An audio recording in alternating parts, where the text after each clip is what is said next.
Hi guys, so balik mi usamis karon kay kanang naki-update mi sa kanang operation sa ulo, blood clot sa igagaw sa akong asawa. So nasidap kay clot diri sa ulo. So wala to na mo within 24 hours, gahapon man siya alas 5 na human o kanang alas 5 na human o kanang kanang opera. Wala to na 24 hours kung makamata siya para wala laing complications baka ha.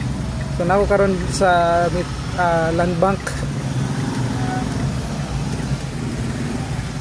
Ang land bank dire sa Uzamis sa may Atbags Jollibee sa una, naabot siya mercury drug. So palit pud niyo mga tambal kay naapoy yung mga reseta. So update na po. Bye.